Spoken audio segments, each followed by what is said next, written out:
Abra su Biblia en el Evangelio de Juan, el capítulo 14.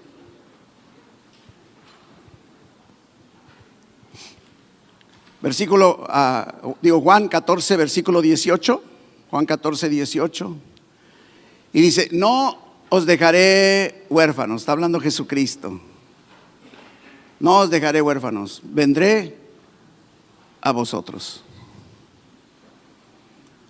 Una afirmación de Jesucristo que tiene mucha profundidad, tiene mucha trascendencia. Y en la medida que lo comprendamos o lo comprendemos y lo aplicamos, somos edificados, fortalecidos, bendecidos en todo. Como bien sabemos, en este año 2024 es el año de Jesucristo. ¿Se acuerda de lo que estamos nosotros lanzando precisamente como la línea que Dios nos dio para el 2024? El año de Jesucristo. Y cada una de las series, porque trabajamos por series mensuales, cada una de las series apunta precisamente a Jesucristo. Hemos venido aprendiendo mucho cada mes, cada domingo, acerca de la persona de Cristo desde muchos o diferentes puntos de vista.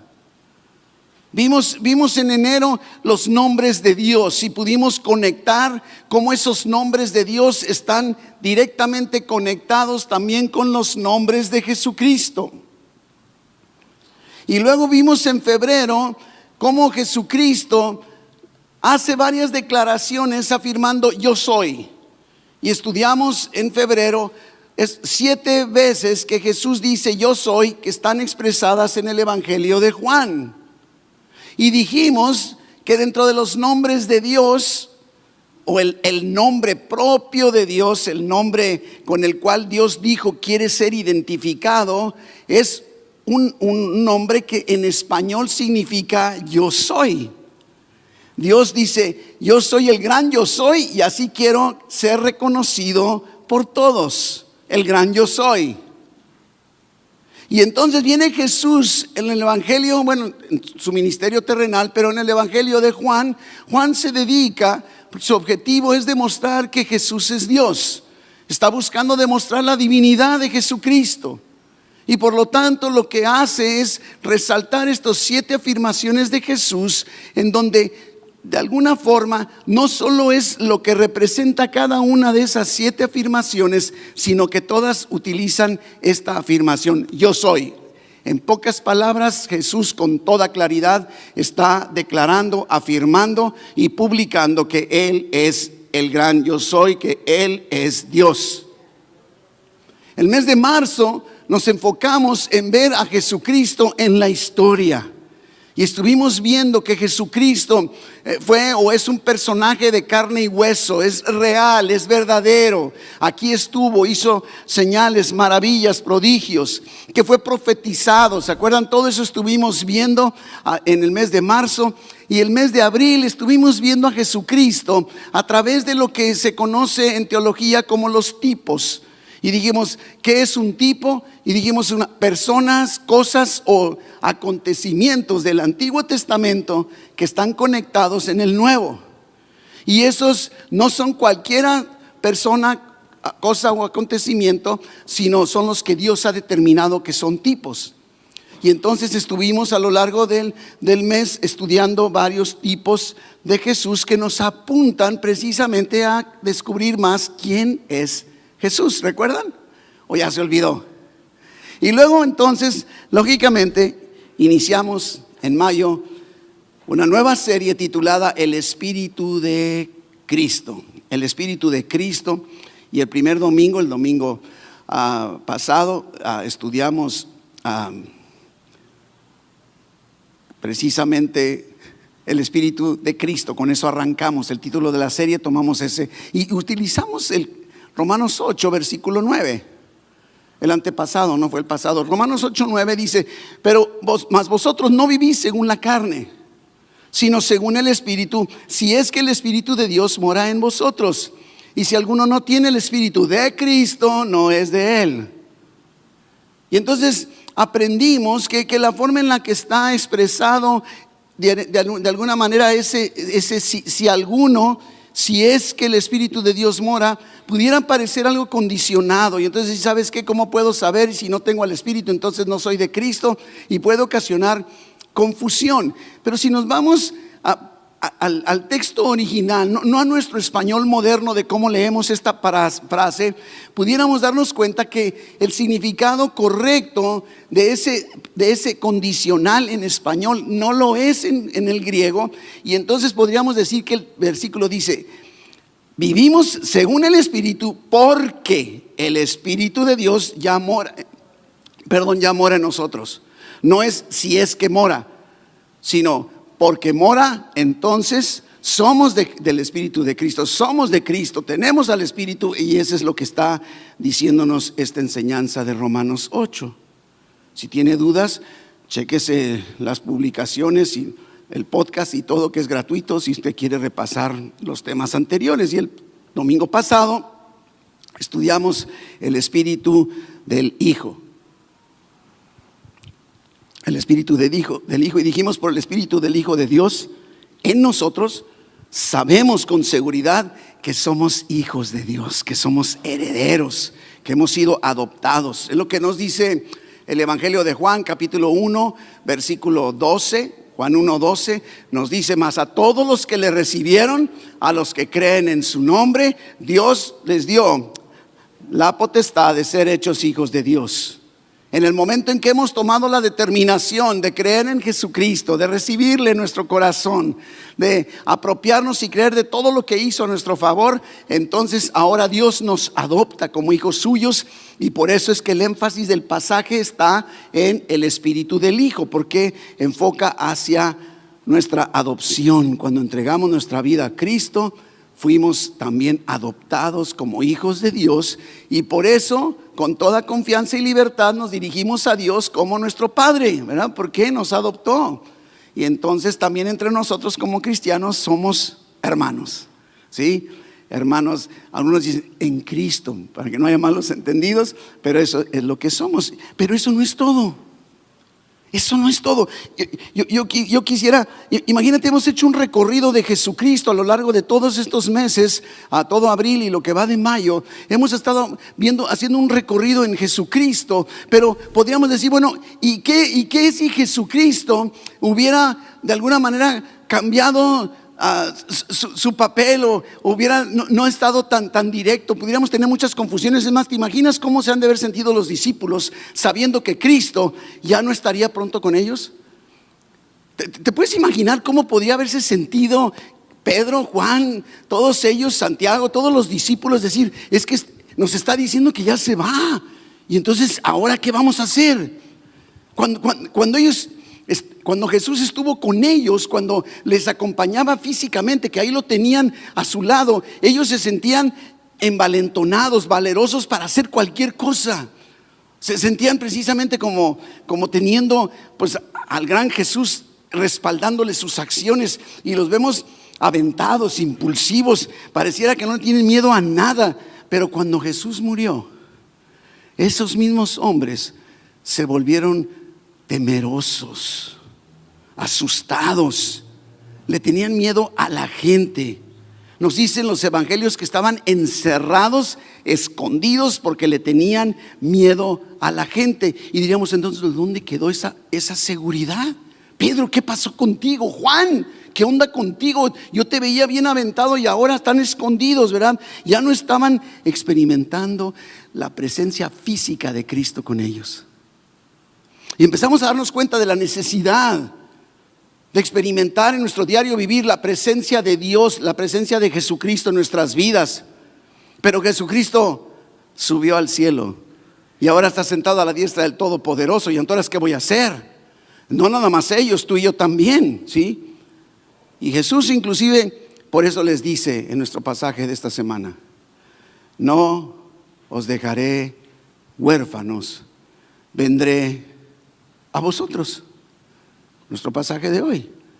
Estamos celebrando el día de hoy la fiesta de Pentecostés, la fecha en la que hubo el derramamiento del Espíritu Santo, el nacimiento de la iglesia. Eso es lo que estamos celebrando. Y nos damos cuenta entonces que si Jesús está diciendo vendré otra vez, podríamos decir, bueno, a lo mejor Jesucristo se estaba refiriendo a cuando vuelva a venir, allá en el fin de los tiempos, que vuelve a venir Jesucristo. Jesucristo no se está refiriendo a esos tiempos. Jesucristo está hablando de algo muy en particular que es necesario que tú y yo seamos recordados o aprendamos si es que no lo sabemos. Ahora, para esto necesitamos conocer un poquitito al Espíritu Santo en su mover desde el Antiguo Testamento.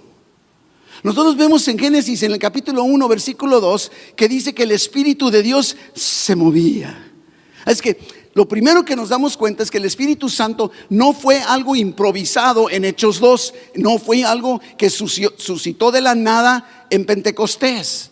El Espíritu Santo estaba con Dios, con el Padre, con el Hijo en la creación. El Espíritu Santo es Dios. Ese es lo primero que podemos notar. Y si seguimos por todo el Antiguo Testamento, vamos a darnos cuenta que Dios continuamente levantaba personas con una gran capacidad y fortaleza que solo podía provenir del Espíritu Santo, un poder del Espíritu Santo en sus vidas. Y la Biblia nos dice que el Espíritu del Señor vino, por ejemplo, en el libro de los Jueces, que vino sobre Otoniel, sobre Gedeón, sobre Jefté, sobre el famosísimo Sansón y sobre muchos otros más. Venía el Espíritu Santo, se requería el Espíritu Santo para poder enfrentar lo que habría que enfrentarse. Y es lo que vamos viendo, ¿no? ¿Cómo es que Gedeón pudo enfrentar lo que enfrentó? Es por el poder del Espíritu Santo en su vida. Vemos lo mismo con el rey Saúl. Hasta la Biblia nos dice que cuando el Espíritu Santo vino sobre Saúl, fue transformado, convertido en otra persona. Así como eres tú, Saúl, no te conozco. Hay poder porque el Espíritu Santo es poder en nuestras vidas. El rey David también lo vemos en ese mover, ¿sí? El Espíritu ungiéndolos para capacitarlos. Inclusive algo que me llama mucho la atención y siempre me ha llamado la atención es un pasaje que se encuentra en el primer libro de los Reyes, en el capítulo 18, el versículo 36 en adelante. Y de alguna forma aquí empieza una competencia, ¿sí? Así como un duelo.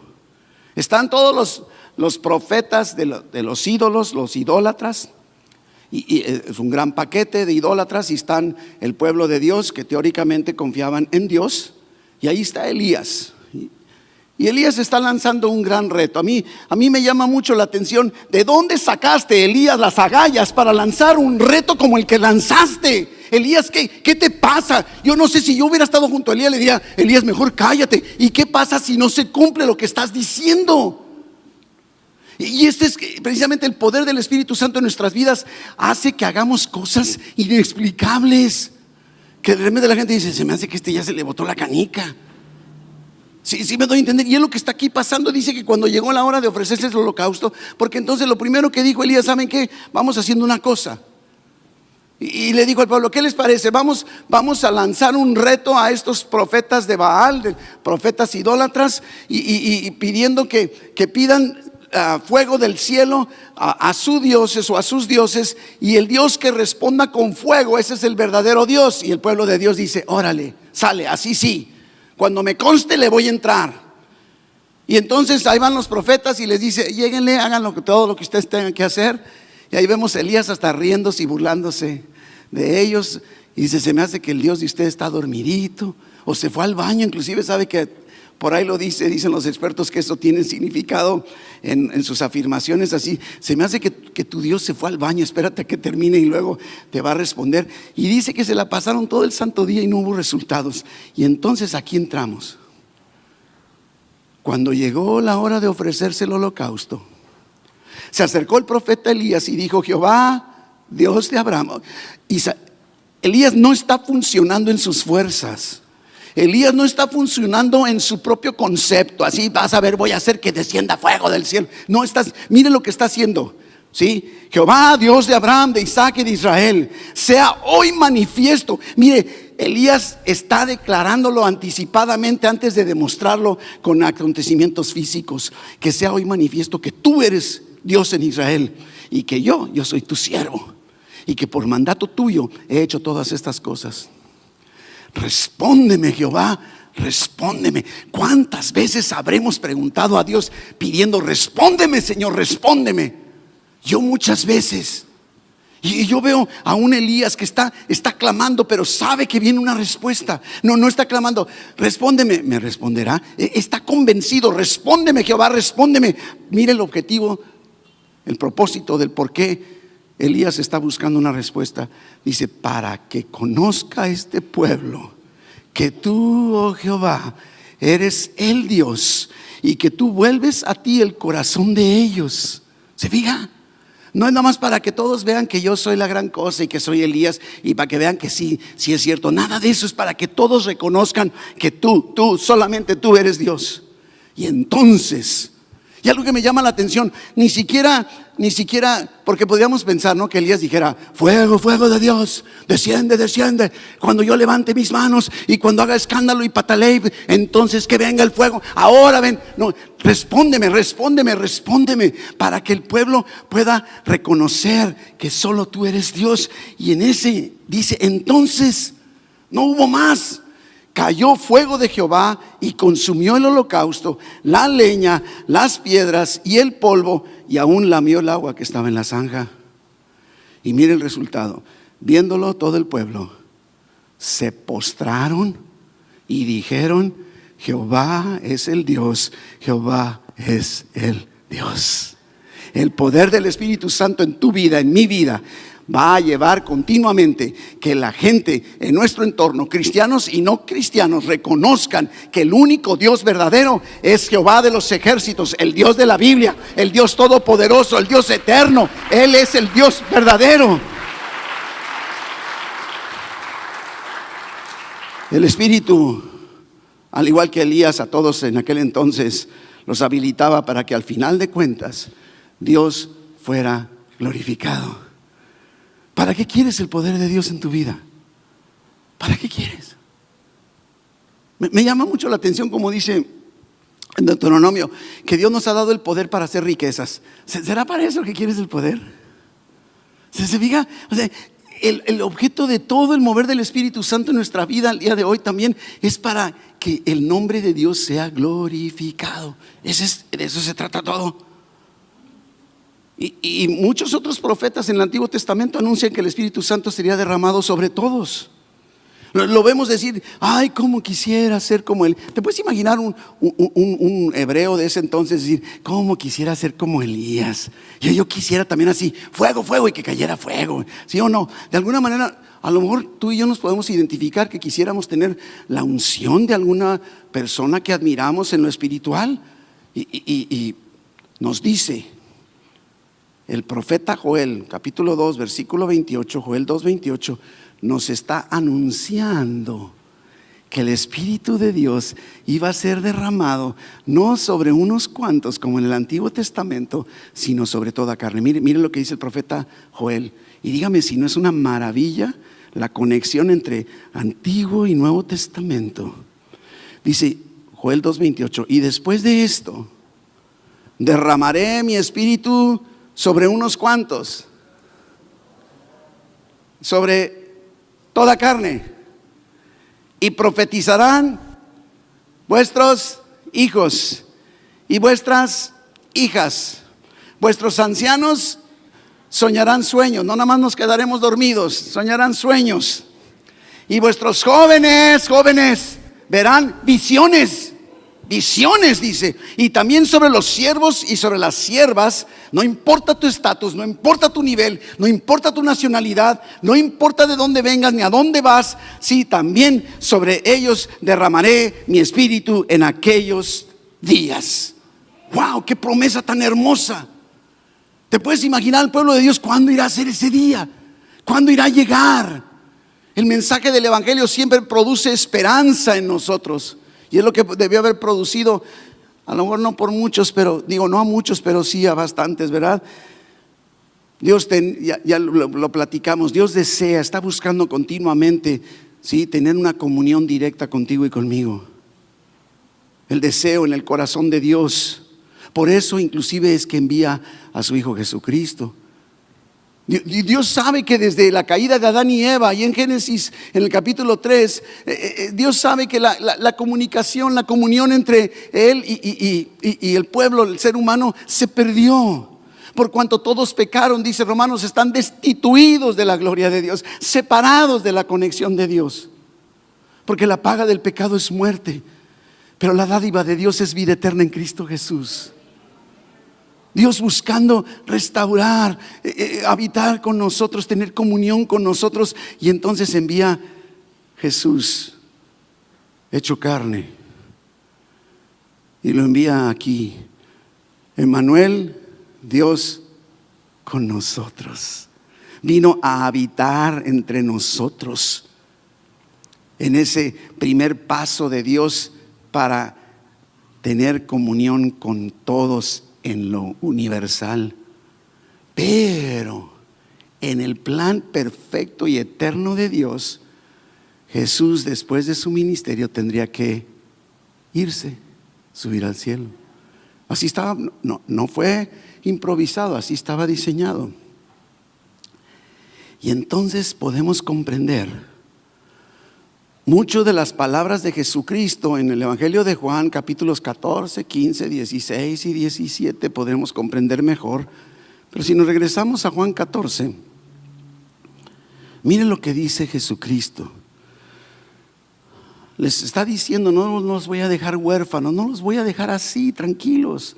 Pero miren lo que dice versículo 16, Juan 14, 16. Dice: y yo, Jesús, rogaré al Padre y os dará otro consolador, paracletos en la palabra griega, para que esté con vosotros un ratito, para siempre. Para siempre. Entonces, ¿cuándo no? Si es siempre, es siempre. No hay.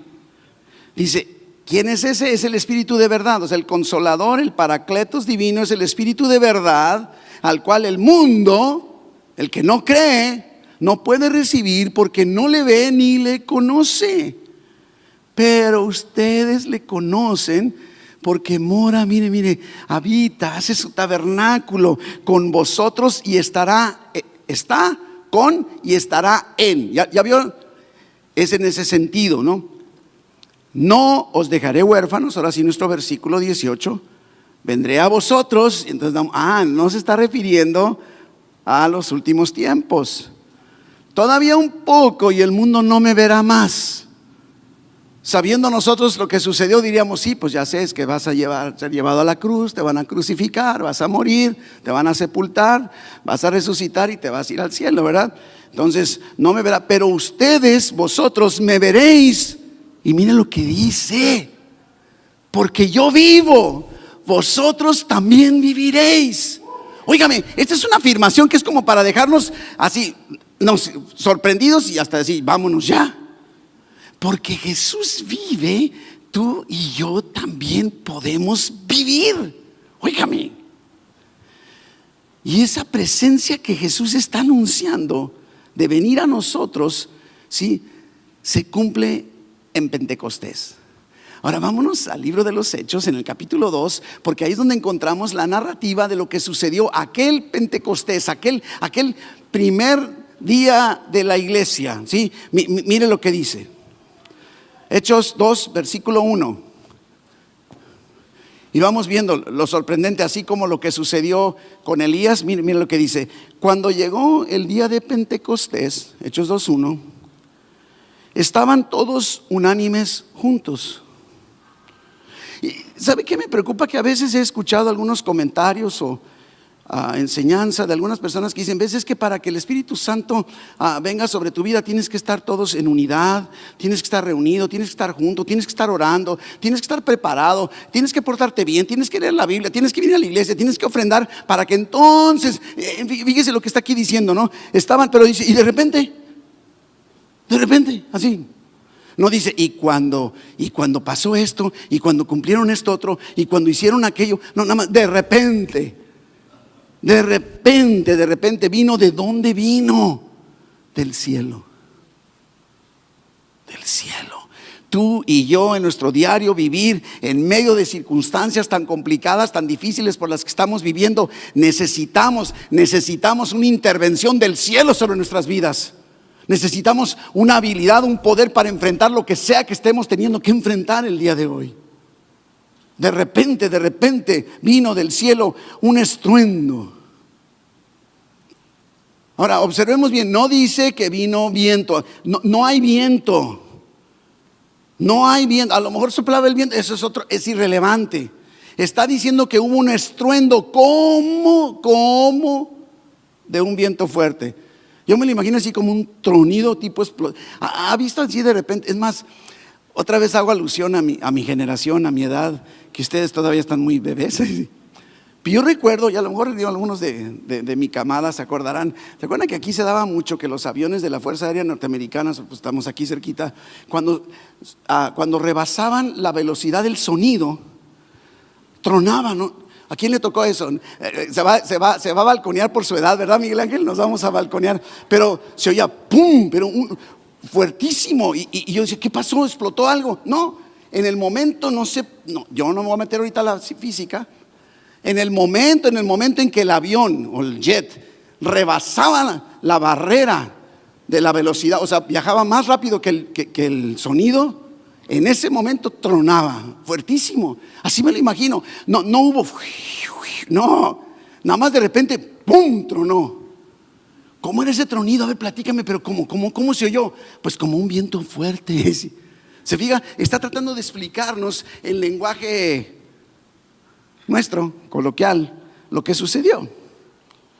Como un viento recio que soplaba, el cual llenó toda la casa. El viento, no, el tronido. Me imagino que hasta toda, también inclusive he visto que de repente hay tronidos también de los experimentos que hacen, y todas las ventanas de la casa se cimbran, ¿sí? ¿O no? Nada más en mi casa.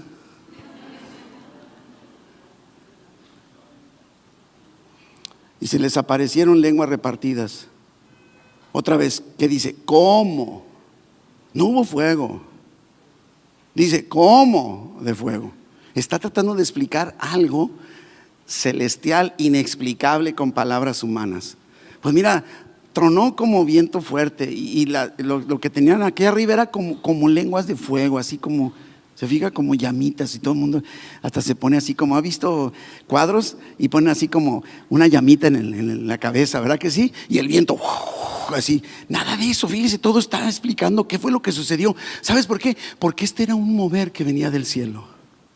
Y cuando el mover viene del cielo, no hay poder humano que lo pueda repetir, ni lo pueda forzar, ni lo pueda detener. Vino del cielo, fíjese. Y el resultado fueron, ¿quiénes? Unos cuantos. Se fijan los absolutos, a mí me encanta, o sea, nadie quedó excluido.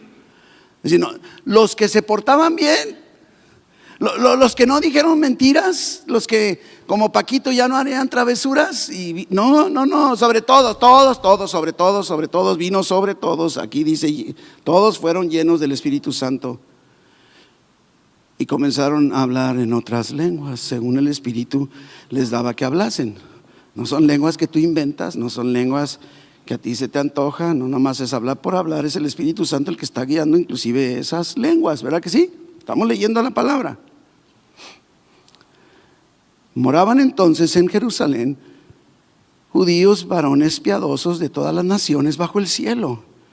Y hecho este estruendo, otra vez, se juntó la multitud. ¿Te puedes imaginar qué pasó ahí en esa casa? Córrele para allá, vamos a ver qué pasó. Tronó, ha de ser un tanque de gas, ¿no? Se reventó. Se juntó la multitud y estaban confusos. Pero observe de cuál era la confusión.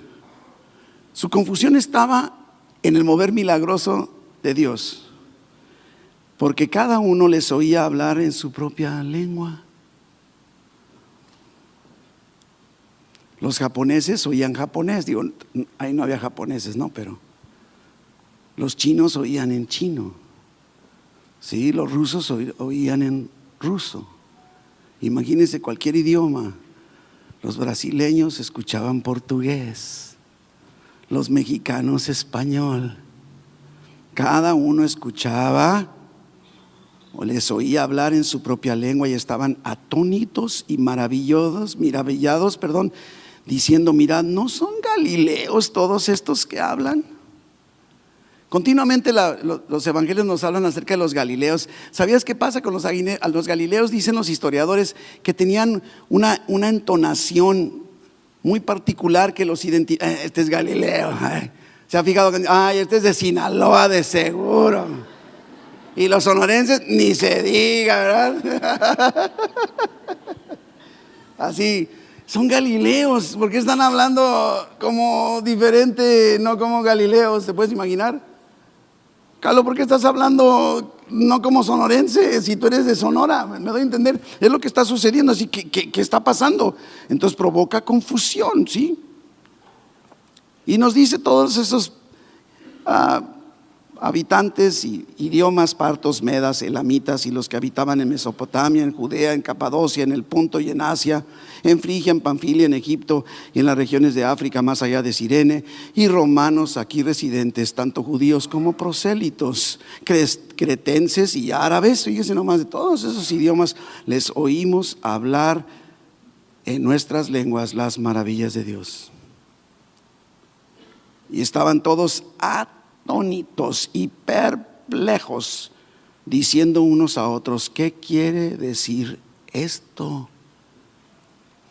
Y como siempre en el mover de Dios habrá uno que otro que quiera hacer burla, y entonces dice: pero otros, burlándose, los incrédulos, decían: estos están llenos de mosto, están borrachos, ya se les subieron las copas. Y entonces Pedro, el que había negado a Jesús, ¿recuerdan? Pedro el collón, se puso de pie con los 11 y alzó la voz y les habló diciendo: varones judíos y todos los que habitáis en Jerusalén, esto sea notorio y oíd mis palabras. Porque estos no están ebrios, no están borrachos como ustedes suponen, puesto que es la hora tercera del día. Pero lo que sí está sucediendo aquí, escuchen bien, les está diciendo Pedro, ¿sí? Es lo que dijo el profeta Joel, y tú y yo lo acabamos de leer. ¿Se fija? Ahora Pedro agarra el Antiguo Testamento, Joel 2:28, y lo empieza a lanzar como parte de su sermón, y dice: esto fue dicho por el profeta Joel: en los postreros días, dice Dios, derramaré de mi espíritu. ¿Sobre quién? Sobre toda carne. Y vuestros hijos y vuestras hijas profetizarán, vuestros jóvenes verán visiones, vuestros ancianos soñarán sueños, y de cierto, sobre mis siervos y sobre mis siervas en aquellos días derramaré de mi espíritu, y profetizarán, y daré prodigios arriba en el cielo y señales abajo en la tierra, sangre y fuego y vapor de humo. El sol se convertirá en tinieblas y la luna en sangre, antes que venga el día del Señor grande y manifiesto, y todo aquel que invocare el nombre del Señor será salvo. Wow, óigame, esto es increíble. Estaba profetizado, ¿sí? La presencia de Dios, ya sea mediante la persona de Jesucristo o del Espíritu Santo, siempre nos va a fortalecer. Necesitamos ser mudados, ser convertidos en otra cosa bajo el Espíritu Santo. En Pentecostés el Espíritu Santo fue derramado en una forma muy particular, y ahora la presencia de Jesús está más presente con ellos, está presente contigo y conmigo. Jesucristo, ellos ya no lo podían ver con sus ojos, pero el Espíritu de Cristo estaba siempre con ellos. ¡Qué increíble! No podremos ver a Jesús, pero el Espíritu de Cristo, el Espíritu de Dios, el Espíritu del Hijo está siempre con nosotros. Es más, vive en ti, en mí. ¿Te das cuenta lo maravilloso de nuestro Señor Jesucristo? Sabiendo que no podíamos lograr nada sin su presencia, estando en el cielo a la diestra del Padre, nos ha dado ya el Espíritu para que esté con nosotros para siempre. El Espíritu de Dios, el Espíritu Santo, el Espíritu de Jesús, el Espíritu de Cristo, es el Espíritu Santo. El Espíritu de verdad, como dice el pasaje, mora no nada más con nosotros, dice, y estará en nosotros. No es lo mismo con que en, ¿verdad? Está con nosotros, pero está en nosotros. Antes Cristo en lo físico, en su ministerio terrenal, solo podía estar con ellos, con nosotros. Pero ahora en ti y en mí vive en nosotros. El milagro de estar en Cristo solo es posible por el Espíritu Santo. Y cuando abrimos tú y yo nuestro corazón a Cristo, cuando entregamos nuestra vida a Cristo, en ese momento recibimos al Espíritu Santo.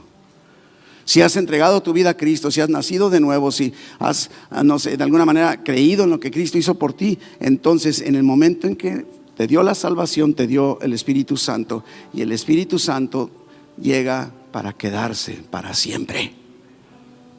Ahora, ¿para qué el Espíritu Santo? Vámonos a Juan 16. Téngame tantita paciencia, ya vamos. Juan 16, 14. Y dice: Él me glorificará porque tomará de lo mío y os lo hará saber. Todo lo que tiene el Padre es mío, por eso dije que tomará de lo mío y os lo hará saber. Pero es mucho más que eso. Encontramos nosotros aquí que Jesucristo está identificando al Espíritu Santo como el Consolador. Y dijimos, esa palabra en griego es parakletos, formada por dos palabras: parakaleo, parakletos, parakaleo. Es alguien llamado para estar junto a nosotros. Eso es lo que significa esta palabra consolador. Ahora diríamos, ¿llamado para qué? Y esto es lo que me sorprende, porque la palabra parakletos nada más dice alguien llamado para caminar junto a mí, junto a ti, pero no nos dice para qué. Y nos empezamos a dar cuenta que ese para qué tiene muchos. Es llamado como nuestro abogado. Tienes un abogado continuamente en tu defensa, un abogado defensor que es Jesucristo, que camina en ti y contigo en todo momento. Un defensor, alguien que te dirige, alguien que te consuela en medio del dolor. Sí, porque así se traduce, consolador. Viene a tu lado, viene a nuestro lado para darnos consuelo y aliento en medio de nuestras circunstancias. No importa lo que estés experimentando, todos necesitamos consuelo, el consuelo de Dios. Y qué increíble poder saber que el Espíritu Santo está siempre en nosotros, está sobre nosotros y está con nosotros para darnos consolación, para ser consolados. Y es que podemos caer en el error de vivir paralizados en nuestro diario vivir, en nuestra problemática, ¿sí? Esperando que Dios venga a consolarme. Él está a través de su Espíritu Santo caminando a tu lado, consolando tu vida, tus circunstancias. Pero eso no es todo.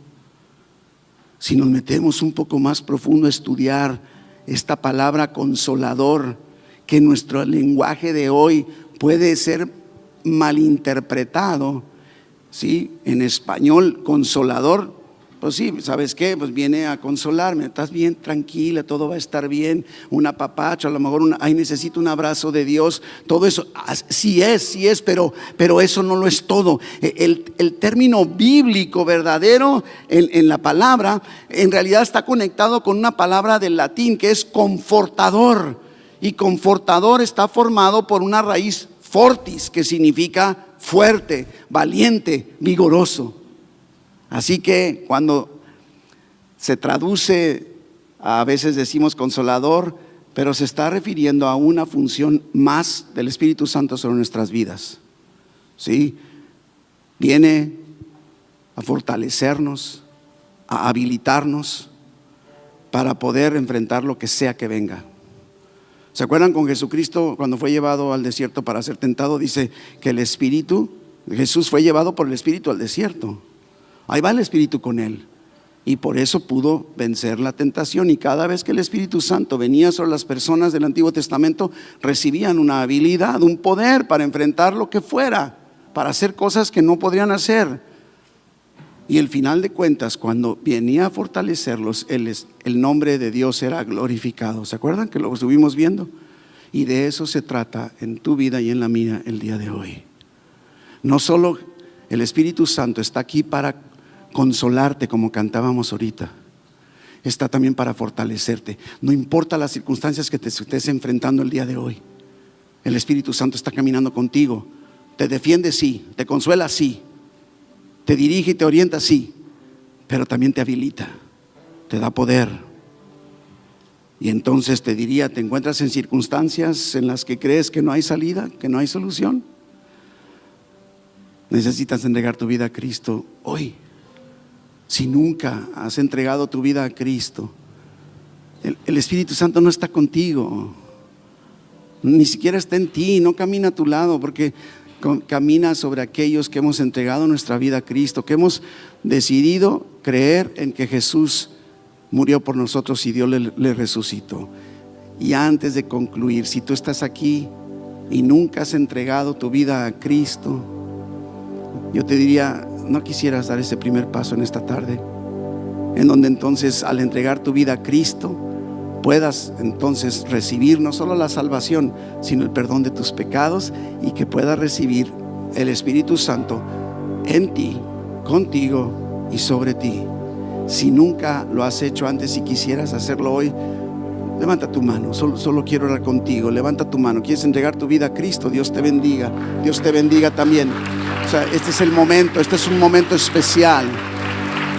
Dios te bendiga, claro que sí. Este es el tiempo.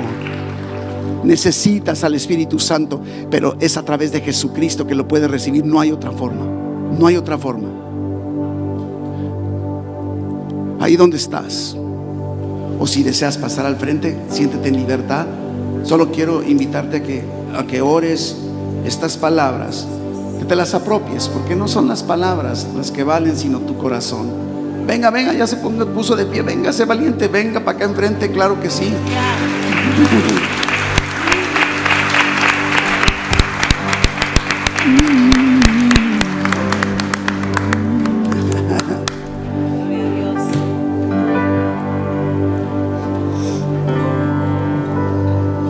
¿Alguien más? No le dé pena. No le dé pena. Si quieres pasar, varón, con toda confianza. Si no, ahí donde estás no hay problema. Tranquilos, no hay. No es un requisito para recibir a Jesucristo. Qué bonito que lo hagamos público, ¿verdad? Sobre todo para que animemos a los demás collones que no quieren levantar la mano.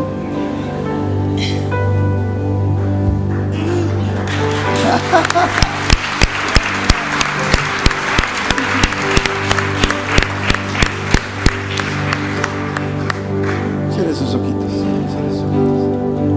Vamos a hablar con Dios. Sale. Repita conmigo, apropiese de las palabras. Tómelas desde su corazón. Dígale, mi Dios. Dígale, mi Dios, en esta tarde he escuchado